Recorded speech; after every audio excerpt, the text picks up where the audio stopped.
আসসালামু আলাইকুম ভিউয়ার্স বন্ধুরা, আপনারা ব্যাকে যেটি দেখছেন এটি হচ্ছে হুগলি জেলা চন্দননগর বেনেপুকুর মসজিদ। এটি আমাদের পাড়ার মসজিদ।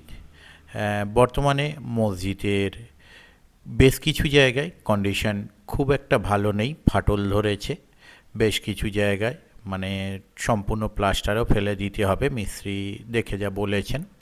এবং সঙ্গে নিচের মেঝের কন্ডিশনও খুব একটা ভালো নয় এবং বেশ কিছু জায়গায় কাজ বাকি আছে, সেগুলো আপাতত আগামী দিনে করা হবে। কীরকম কী কতটা কী কাজ এগোচ্ছে আমাদের মসজিদে অবশ্যই দেখতে পাবেন। আর নিচের যেহেতু মেঝের কন্ডিশন খুব একটা ভালো নয়, মসজিদের আমরা কিছু মেম্বার মিলে গিয়েছিলাম মেঝেতে টাইলস বসানোর জন্য, টাইলস দেখতে, তারই কিছু অংশ এখানে আপনারা দেখছেন। আমাদের যেটা চিন্তাভাবনা আছে, মোস্ট হলি ওটাকে ডবল গেজের টাইলস বলা হয়, সেটা বসানো, যার মানে লংজিভিটি অনেক বেশি, সেরকমটাই আমরা জানতে পারলাম মিস্ত্রির কাছ থেকে।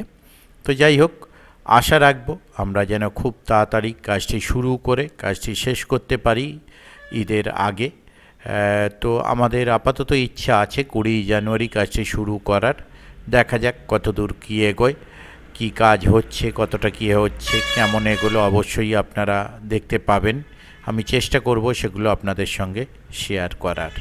আর এখানে যাদের দেখতে পাচ্ছেন এরা আমাদের এই বেনেপুকুর মসজিদেরই বেশ কয়েকজন মেম্বার, আর তার মধ্যে একজন যিনি দেখাচ্ছিলেন উনি কিন্তু দোকানের মেম্বার, মসজিদ কমিটি নয়। তো যাই হোক, আগামী দিনে আপনাদের সঙ্গে শেয়ার করব আরও কিছু তথ্য।